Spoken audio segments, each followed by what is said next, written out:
Assalamualaikum warahmatullahi wabarakatuh. Al-mas'alatu ats-tsalitsatu.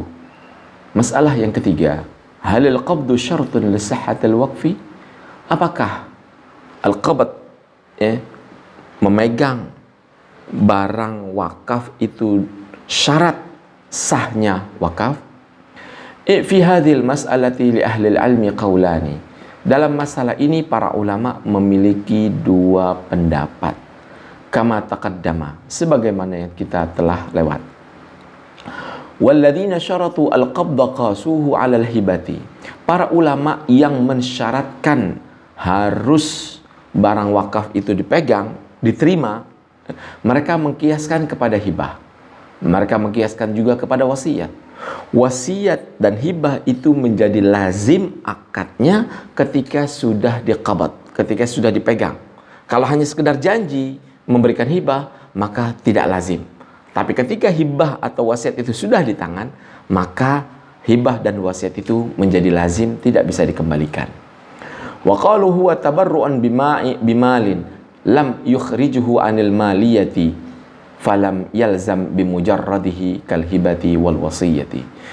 Mereka yang mensyaratkan, ulama-ulama yang mensyaratkan al-qabd dalam wakaf, berhujjahkan, berdalilkan bahwasanya wakaf itu adalah bentuk derma, memberi dalam bentuk harta yang tidak mengeluarkan dari kehartaannya, maka tidak lazim hanya dengan mujarrad akad seperti hibah ataupun wasiat. Wakaf sama seperti hibah atau wasiat, ketika hanya dilafazkan dan belum dipegang, maka tidak bersifat lazim. Harus dipegang dulu baru lazim. Karena syaratnya wakaf harus bersifat lazim.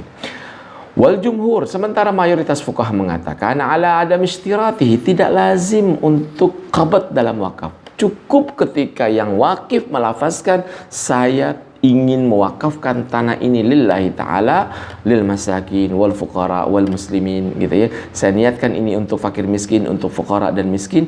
Ketika itu sudah dilafazkan, itu sudah lazim sudah. Ini pendapat jumhur. Wastadallu bi qissati Umar. Mereka jumhur ini berdalilkan kisahnya Umar bin Khattab. Qala Tahawi, berkata Imam Tahawi, walamma lam yadhkur an-nabiyyu sallallahu alaihi wasallam li Umar ikhrajaha an yadihi dalla ala jawazihi ghairu maqbud.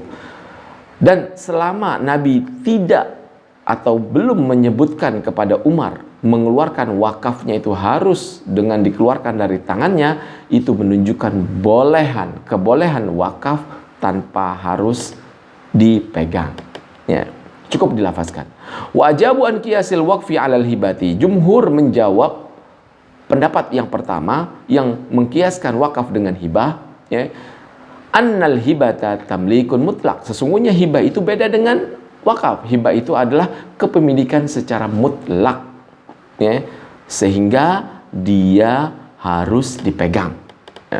Wal manfaatu wal mutlaqun lil asli wal manfaati. Kepemilikan hibah itu adalah kepemilikan yang bersifat mutlak, dipegang aslinya dan diambil manfaatnya. Itu yang namanya hibah. Wal waqfu tahbisul asli. Sementara wakaf adalah mewakafkan zat sesuatu, wa tasbilul manfaah, dan menjadikan manfaatnya itu fi sabilillah, fahuwa bil itqi ashbah. Mengkiaskan wakaf kepada memerdekakan budak itu lebih pas, fa ilhaquhu bihi aula, dan mengkiaskan wakaf kepada memerdekakan budak itu lebih afdal daripada mengkiaskannya kepada hibah, Itu berarti ada kesamaan antara wakaf dengan memerdekakan budak. Ketika kita melafazkan aku merdekakan engkau wahai budakku, cukup melafazkan itu, maka otomatis budak itu menjadi bebas. Begitu juga dengan wakaf. Ketika sang wakif melafazkan aku wakafkan tanahku ini untuk kemaslahatan umum, maka itu sudah lazim lewat lisan saja tanpa harus ada qabd. Itu pendapat jumhur ulama. Terima kasih. Assalamualaikum warahmatullahi wabarakatuh.